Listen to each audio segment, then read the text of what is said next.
It's 2 o'clock in the evening for her there. The connection sometimes is intermittent, but for the most part, it's been good with our testing across the evening tonight. So without any further ado, it is all yours, my friend. Go. So you can share your screen now.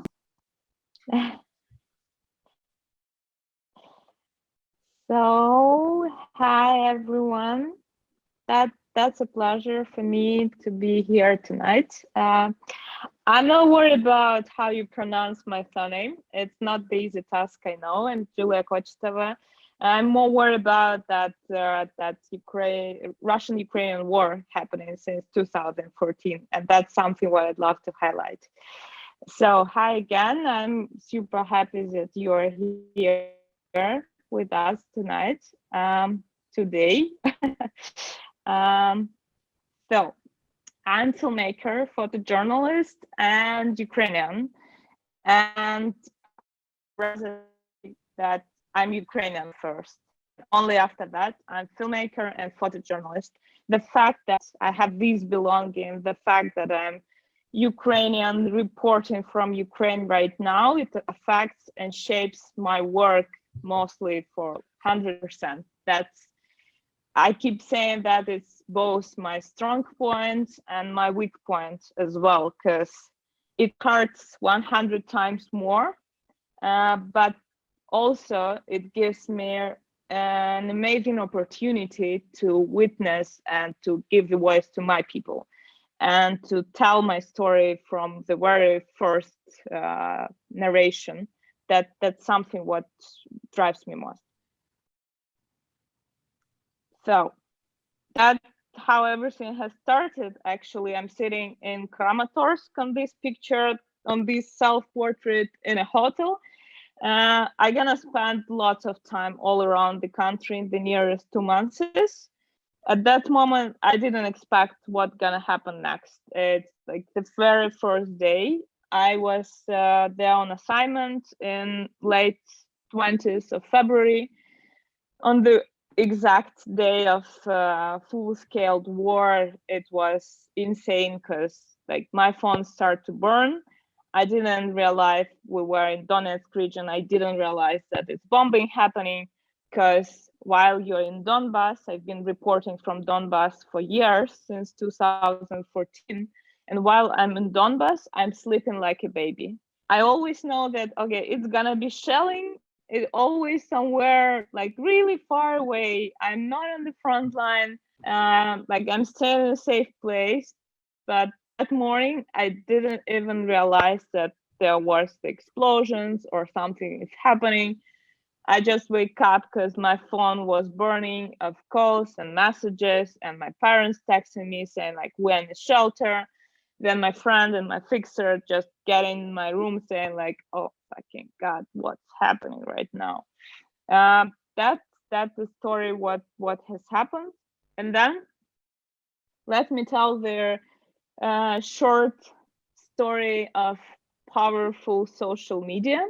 I used to be Instagram users for years, but I've never used it for my portfolio or for my professional career. I prefer Facebook, either my site. But on the very first day of full-scale war, I had a couple of words which I wanted to share with the whole world, actually. I did the selfie sitting in front of the car. We were riding with our French colleagues from Avdiivka with no clue what's gonna happen next, trying to reach Kramatorsk. And actually, I've posted this post I screened here and put on this presentation as one of the very first slides, saying that, in my opinion, that moment, and I didn't change my mind, that the fact that the whole world was keep saying for years that that's a conflict happening in Ukraine, or it's a Donbass crisis, or there are pro-Russian separatists, and everyone was that much deeply concerned, that leads to the fact that this monster was just growing up and raising up, and that leads to what has happened. That meant that silence always kill, and it was proved in Ukraine, and it's proved right now, unfortunately. So what did the selfie did? I've never expected that. Okay, I always wanted that something what I create was shared worldwide, but I've never expected that it's gonna happen with my selfie pic. Unfortunately, it's not the best art masterpiece I wanted to share, but it reached approximately 4 million users on Instagram, Wow. 32,000 likes. It just got viral. I've got messages from people from all over the world. I've got that many people praying for me, so probably I'm gonna live till 200 years, because there was the huge support from the whole world, texting me, sharing this post, and that leads to the fact that I've got 10,000 and 20,000 followers, now it's 30,000 followers. I didn't expect that. That that gave me the opportunity to speak louder, and that's the fact why I love Instagram right now. It's not only about algorithm, but about content which you produce and about words which you tell. Because in the very beginning, I realized that I don't want to post just pictures, because in my opinion, visuals means nothing without story behind. And same as I don't believe actually in outer beauty without something meaningful inside. I realized, okay, I should keep writing posts instead of just posting pictures plus classy news captions saying, okay, here is that guy, he was killed on that day. That's saying nothing about how I experienced this war as a local, that give no additional perspective. It's not unique at all. It's for sure it's about news photojournalism, but it's not something I'm interested in as a storyteller. That's my brother. Super small. I got that. I should share something intimate and personal. That's the peak of me crying because he took my toy. My brother is serving right now. And this multi-exposure made with the picture from playground in Bucha, and that's something what affected me as a Ukrainian a lot. Except of the fact that I know the language, except of the fact that I relate to people in need and people who are suffering and people who are struggling and people who are dying right now. Except this fact that the personal war, I'm involved too much in that. Not only I, that the fact that I'm reporting from different parts of the country, sometimes pretty sketchy, sometimes too dangerous, but the fact that affected. My brother made the decision to start to serve. My parents, they made the decision not to flee from Ukraine. All my friends. Just one quick. Yeah, tell us where is your family now? Where are your parents and your brother? My parents are in Vinnytsia. My brother is serving. I can't tell this information for you right now. Yeah. Actually, I don't know even. I don't even know the exact location. That's how it's happening, and that's how it affects your life. Same for my friends. I had that many people I love who now are risking their lives as soldiers. I have that many colleagues who used to be photographers or filmmakers, and then now they carry a gun. And that's you can't experience through being empathetic or just through coming to Ukraine as a reporter with experience behind. You can't get this connection. I have this belonging, and it made me strong, as I said before, and weak at the same moment. Immediately after Donbass, I went back Kiev and was sent on assignment to Odessa for Spiegel. And that was the powerful story, which I've never get the feeling that, which I've never expect I could observe, that actually the story about how 120 Jewish orphans were leaving Odessa because of Russian invasion and heading to Germany to get a shelter there and to flee there. It was a new and powerful outcome and perspective which we found and which we covered.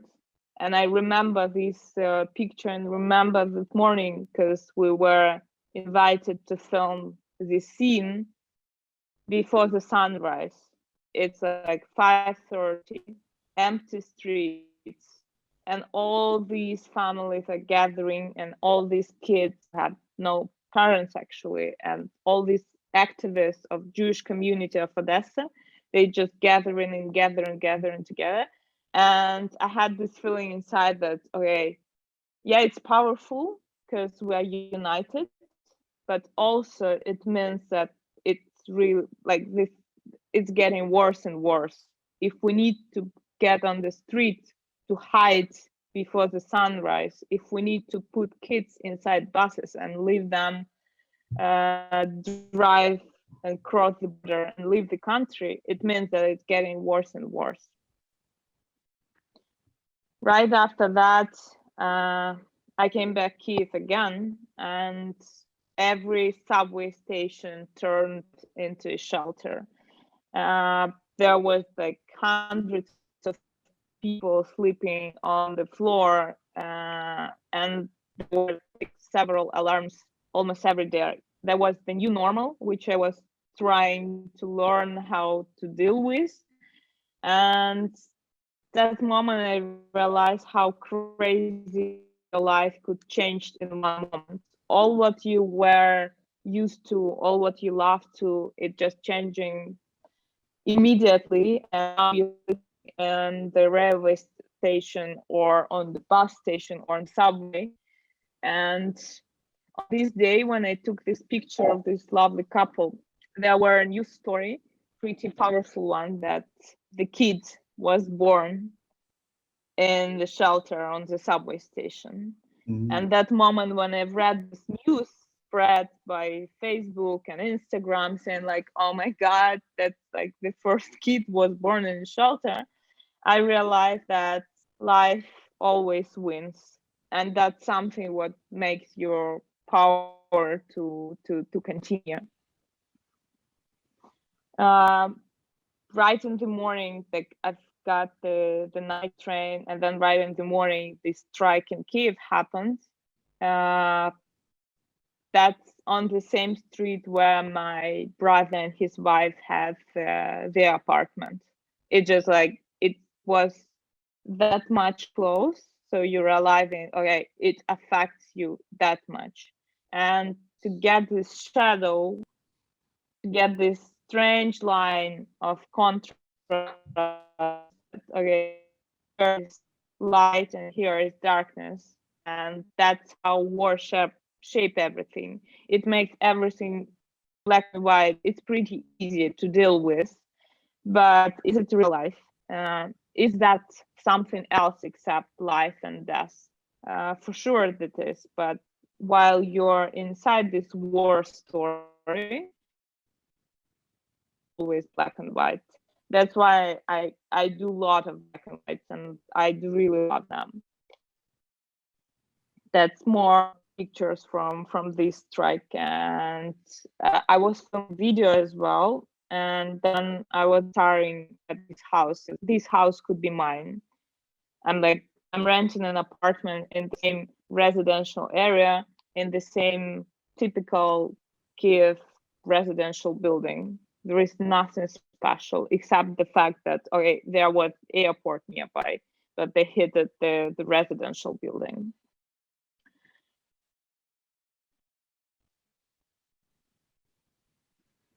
That's a friend of mine becoming a policeman. and he's a war veteran running an amazing pizzeria, which turned into base. And I've just got a chance to follow him while he was dealing, and the fact that people with war experience now still involved, it just makes me so sad, because I have friends for whom war is the third of their life. I have friends for whom war is half of their adult life.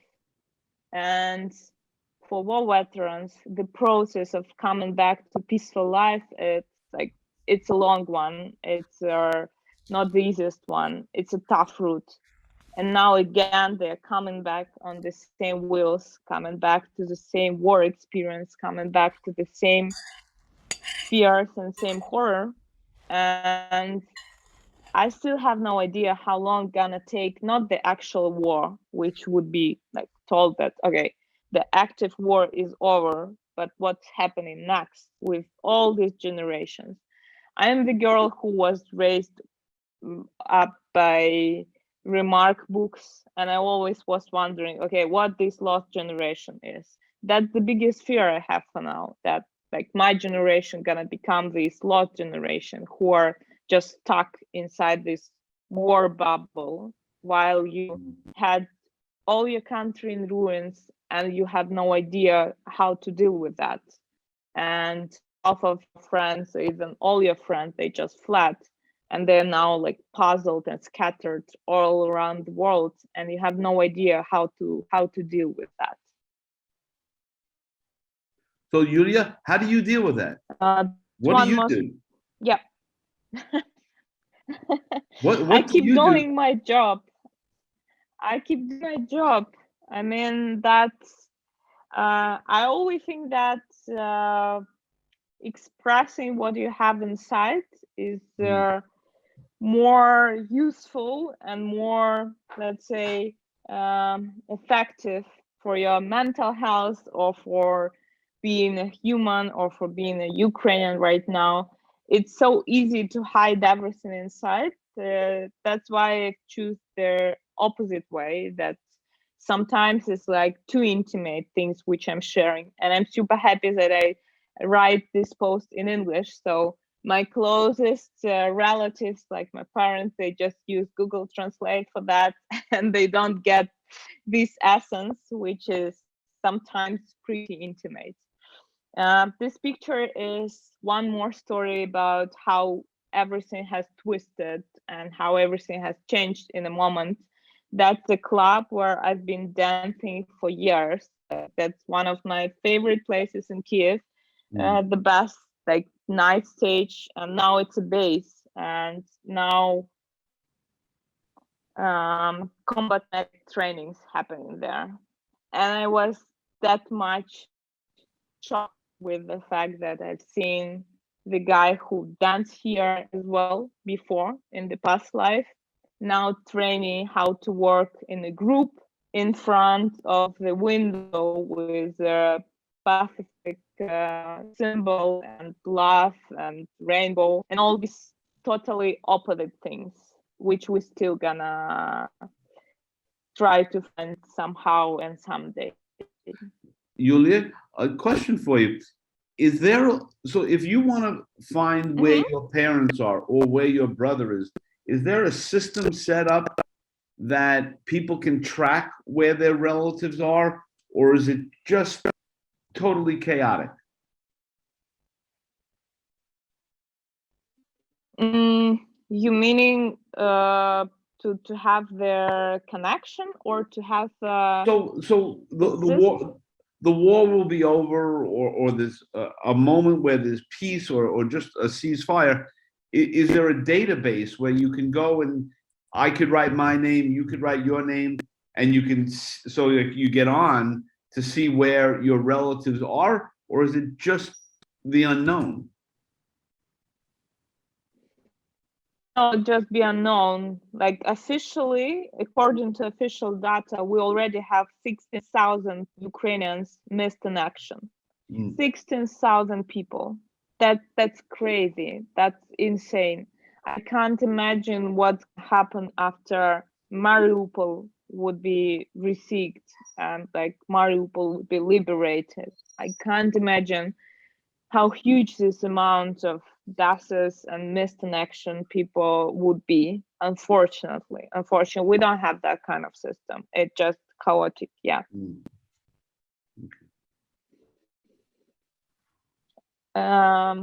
What else I coping with is the fact that actually the war is happening during springtime, and the nature showing that yes, like that could be ashes everywhere, that could be ruins, and it could be dust, but there are still blossoms of apple tree, and there are still birds singing every day, and there are still flowers which start to grow. That makes me being sure that one day life gonna win again. That the fact you could rebuild any building, you could rebuild even any city. I've been to Nuremberg, and I know how it could be done in future, but you just need to have this hope inside. And the fact that actually war happening during springtime, that brings me hope, which you could see through the picture right now. um I'm facing several times during my work for the past 2 months, as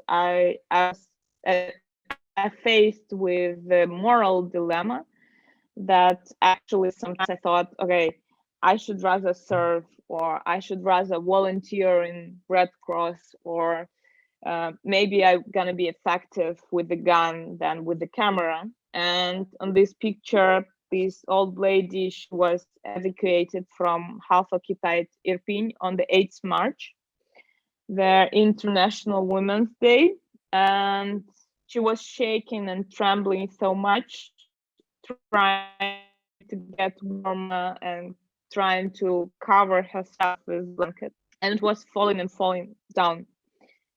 And each time it was falling, I was like, oh my God, Julia, what the fuck are you doing? You should just rather put your camera away and came closer and help her to get warm instead of just doing these pictures again and again. It doesn't make any sense. You just should help this poor lady. You should just help her somehow.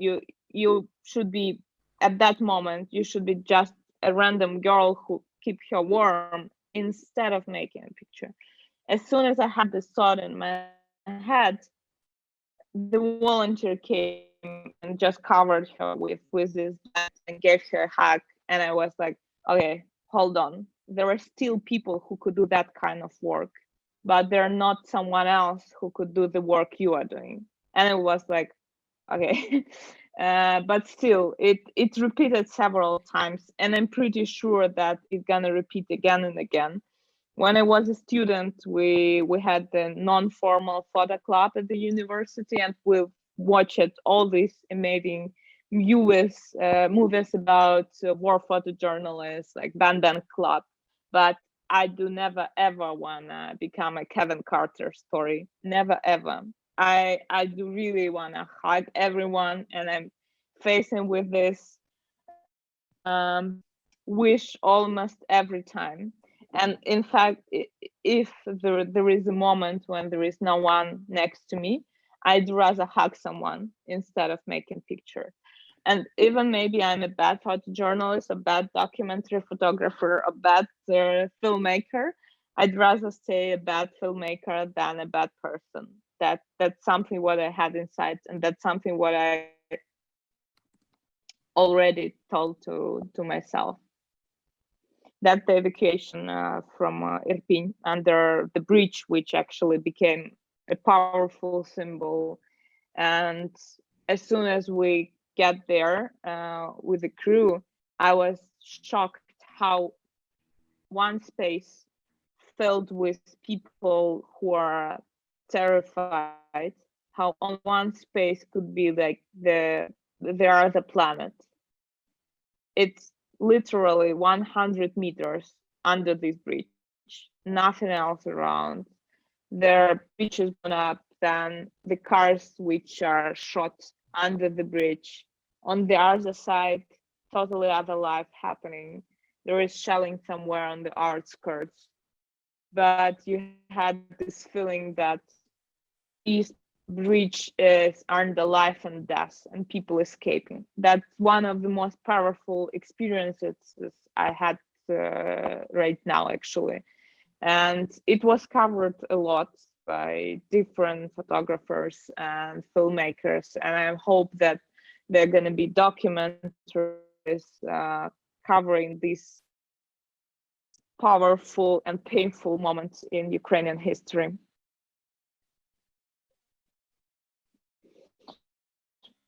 And actually, after Irpin, Gostomel, and Bucha were liberated, the most frightened stories started to appear.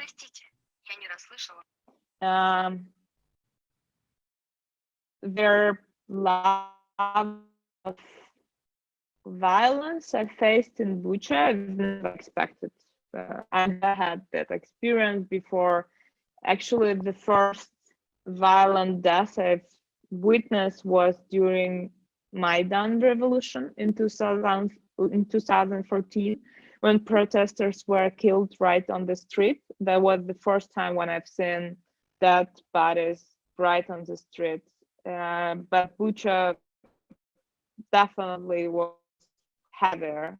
It was like, you can't compare the deaths, but you could compare the scale. Same, you can't compare that someone lost the family, but someone lost the apartment. You can't compare that, but you could compare the scale that Irpin, Bucha, Gostomel, they just destroyed.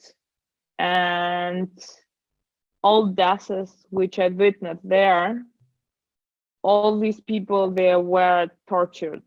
It's somewhere we were discussing with my colleague that you have, according to the system which is built in your head, thanks to books or movies or your parents, you have the system like, okay, that's good, that's bad. Here, God, here, devil. Something what you experienced in Bucha, it's something just below evil. That's non-understandable at all. You can't even put it's inside this system of black and white, because it's that much black.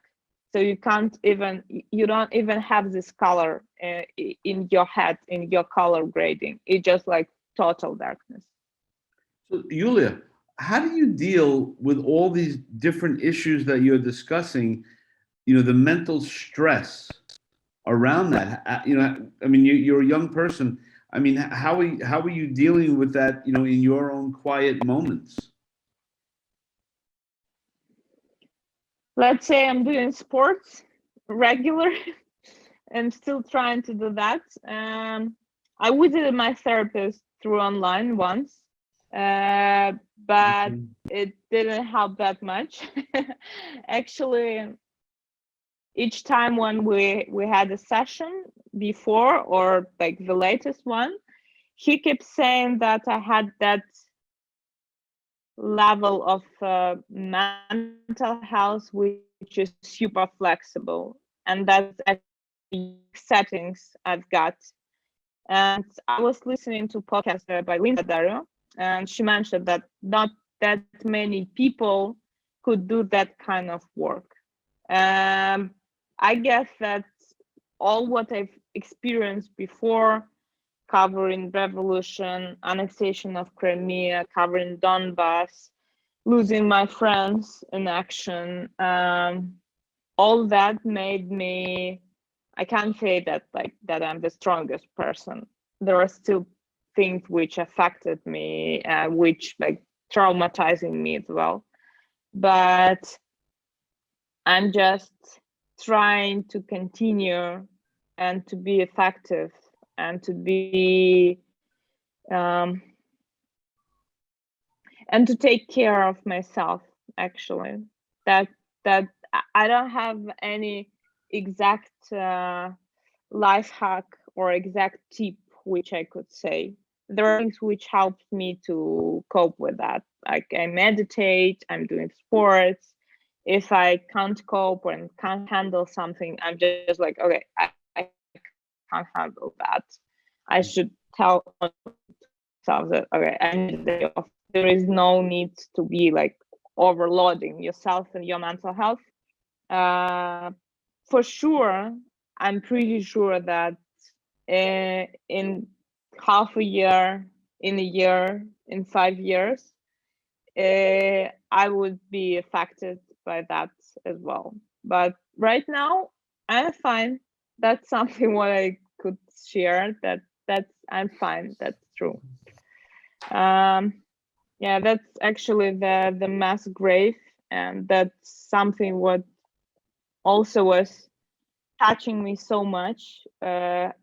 I'm noticing their flowers almost everywhere, almost in any scene which I'm capturing. And but during the wartime, there are mostly these dead flowers. That's how I call in this series. And these like the body of the killed president, it just covered with these clothes, with these small pink flowers.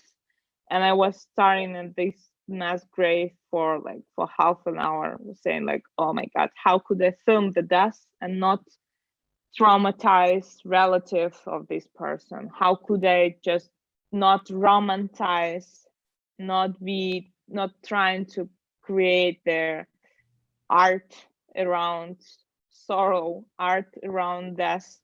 And that's the way how I try to do that, and hopefully that it works. That same as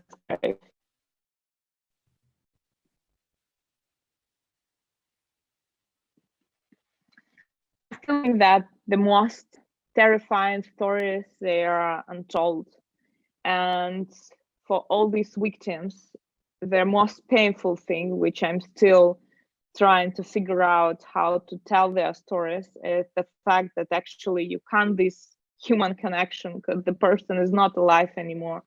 We can't tell their stories. Like there are human rights, there are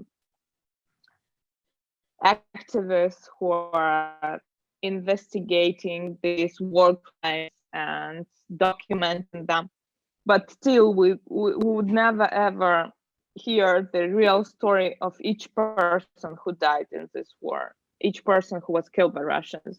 And that's something what affected me that much, that any person is important, every person is important, and the fact that you can't tell the story of everyone who lived their his or her life, that's something what made me so sad. And on the second day after Bucha was liberated, we met with Granny Maria. Her portrait is you're looking at that right now, and she was like she was totally lost. She was excusing, saying like, I'm so sorry that I'm in this dirty jacket because I've been sleeping in this jacket for 1 month. And then she said, okay, we know that there is a mass grave next to the church, we want to have a look.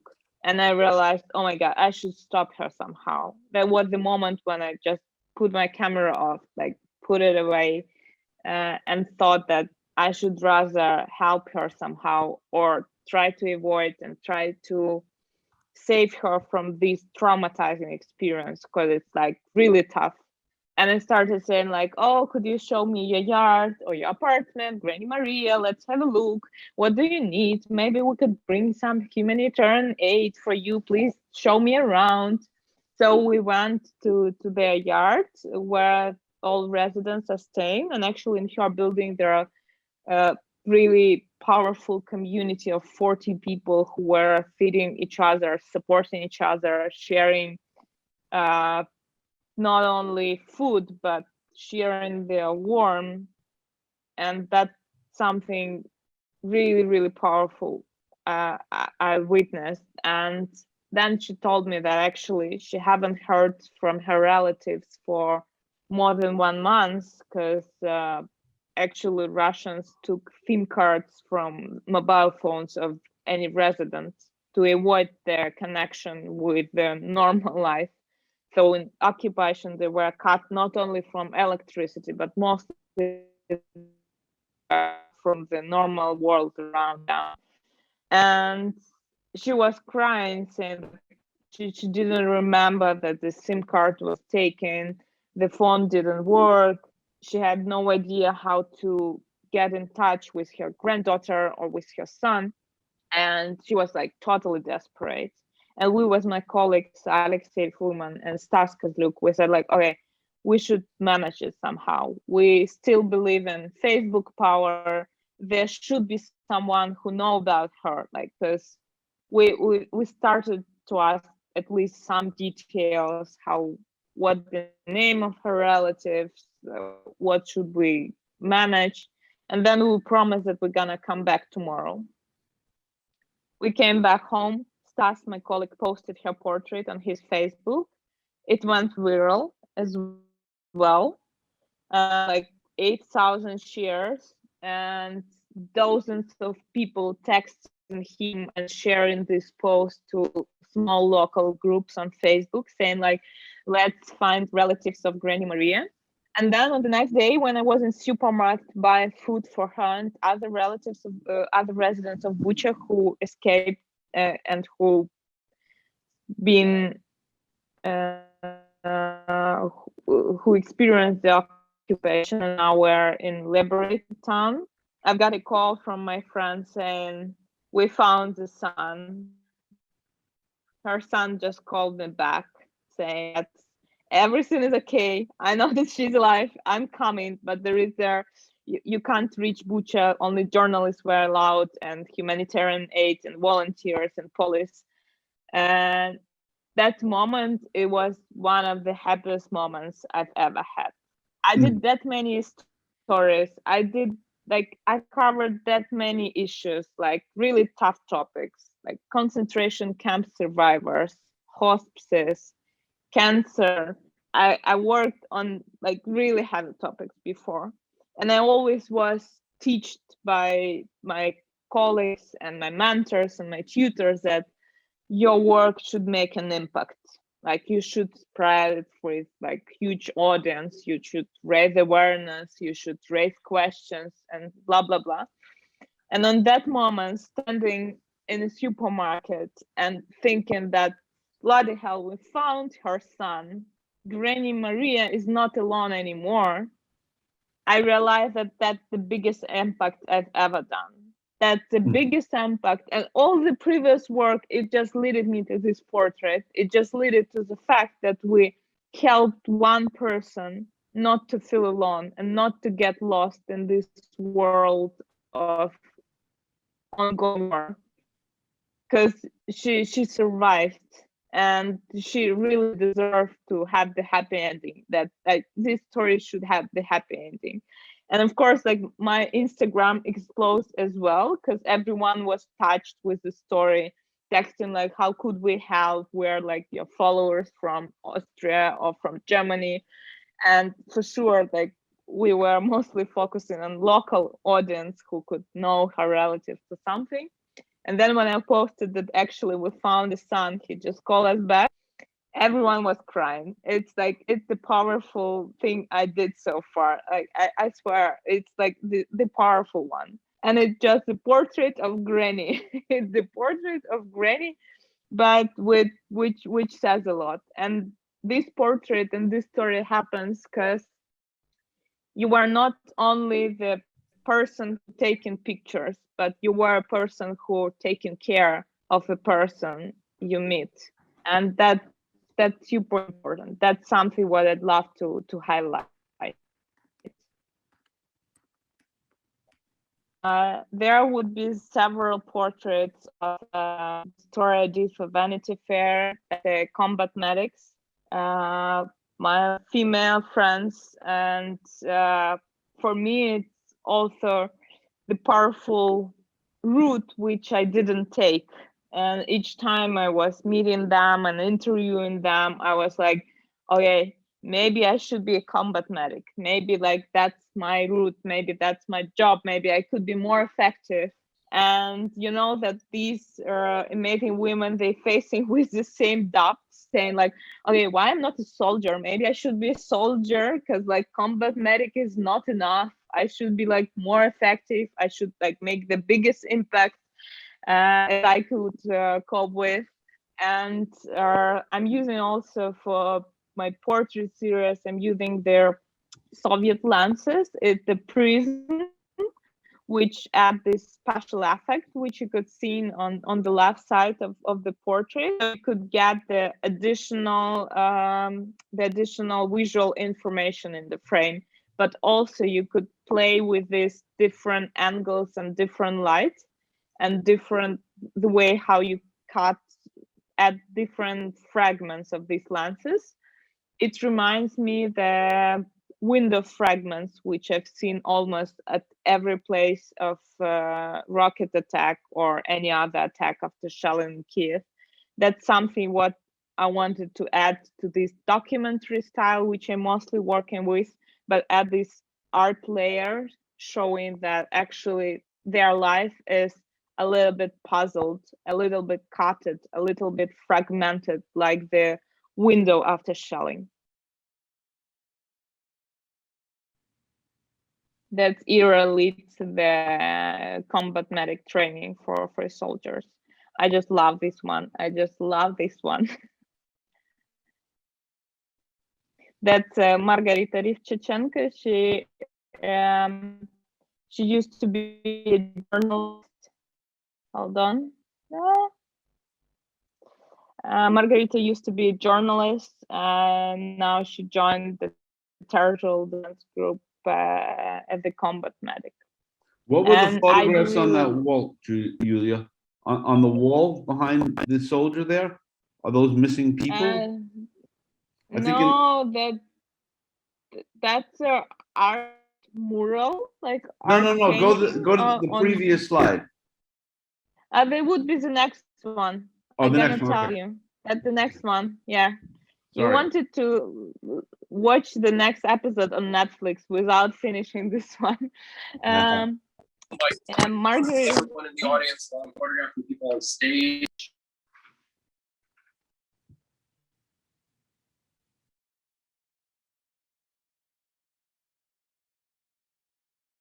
That's Ivanka, whom I've been filming since 2018. Actually, we're the same age. We met when we both were 20. And we met in Donetsk region near Donetsk airport in Pisky village, saying to each other, what the hell are you doing here?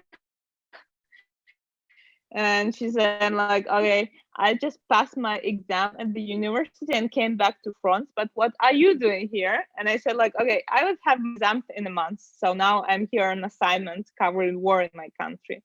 She's standing in front of the memorial of fallen soldiers, which we have in the city center of Kiev. And that's really terrifying wall of portraits. And I guess it's never ending wall right now, because the latest part of this memorial is soldiers killed in action in 2021 or even 2020. It wasn't renovated, but there still were losses during the action. And I have no idea how long it's gonna be. I have no idea. We probably would need the whole street such memorial. And it's like one of the saddest places right now for me, actually. It's Vika, my friend as well, and smelling her sunglasses. So Vika is 27, and she's saying that only for 1 year during her adult life, she had the peaceful job and peaceful life, which wasn't connected with war at all. But now she's coming back. She immediately came back to France and to the combat medic work she used to do. Now she's also serving. My experience actually that I used to be a portrait photographer and now I'm filming funerals, and it's still the important story which I think we should tell and try to avoid additional traumatizing for relatives. I posted this portrait on the boots because actually they were so new, and I was a little bit surprised, shocked that okay, but he looks like that in these boots he's just prepared for the new mission. He should just get up of this coffin and just go for a mission because everything is so new, everything is so fresh and so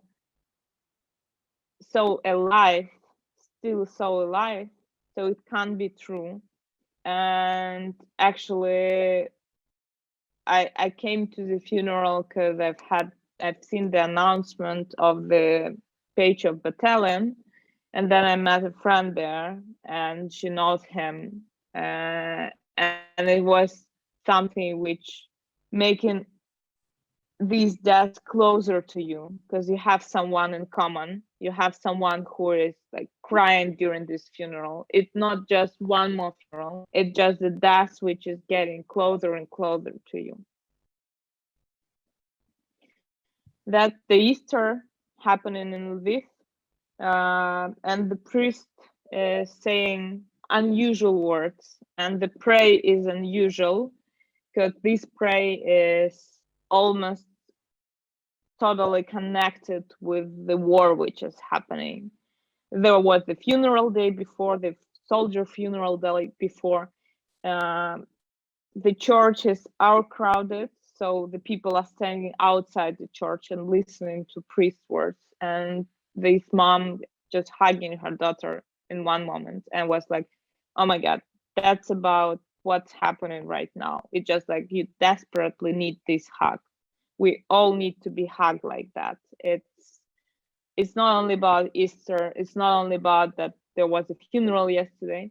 That's about the moment when you're so fragile, when you're so desperate, when you're so traumatized, when you're so alone. So you do really need this hug. I also trying to find the form how to make the visual language I use unique and global, how to produce and to share not just reportage pictures, not just portraits, but something which could become a symbol, something which could express this poetry which I have inside, which I still have inside. One of the fears I have right now that one day I would just had no power and no wish to make any portrait and to put any word in the sentence. But right now I'm trying to find this form, and we were in Kiev filming one strike happened, and I watched this. I've seen these window fragments inside the bat, and I just tried to experience how it is when you're lying inside your bat, and then the attack has happened, and you just covered with glass pieces immediately, and your bat is not safe anymore, and it would never be safe, and you could not come back to the same bat. It just destroyed all your previous life is destroyed like that. And if someone gonna ask me what war is, I would say that war is actually window fragments in your bats. And for these dead flowers, that bouquet of dead flowers in Irpin, in a city center. And when I've seen that, I was like, oh my God, that's so about war happening. That's so about how life just getting out of someone's body. That's something about how we all just stuck in this limbo, how we all are covered with these glass pieces again. And this one is for me, war photography or covering war is not about covering battlefields. It's not about people with guns. It's usually about this feeling of war. That's something what drives me most, that I could find this unique and global form and global visual symbols which could describe how I experienced that and how Ukrainians. Same with this symbol, when you have the icon image next to Molotov cocktail on the checkpoints. How could it even be mixed somehow? How could it just go next to each other? I have no idea, but it's happening right now. That's the symbol which I love so much. And that's the recent work from Kharkiv. We've been covering firefighters, and this fire happened not because of shelling, that just the regular one in garage next to the market. But then they told us that actually the biggest shelling hit at the same market almost 1 month before, on 16th of March. And during that attack, there were 4 rocket missiles, and then the double tap happened. That's something what we've never experienced here in Ukraine, but my foreign colleagues keep saying like, okay, Russians did the same in Syria. They're doing double taps. And during this double tap, the firefighter has died. And that's actually what now saying a lot about these first responders who are not only risking their life, but risking their life even more. They're not just fighting with fire, they're fighting with the fact that they could not die only because of work which they choose, but with the fact that they could be affected by shelling, and with the fact that they're working in such in such weird and terrible and horrific circumstances.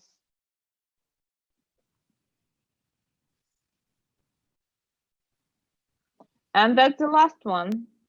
That's the final slide. Let's meet and create. I have 1 minute left. And I'd love to say thank you for everyone who've been with us today, tonight. It depends where you're watching this talk. I'm super happy to contribute and to become a part of the project. Please join the next meetings as well. There are amazing colleagues who gonna continue something what John has started and I contributed right now. And I'm super thankful for invitation. Thank you, Frank. Thank you, Jay. Thank you, Timothy, who made this recommendation. Thanks to everyone. Yeah, Julia, your storytelling is really beautiful. I mean, those images and telling us what's behind them is really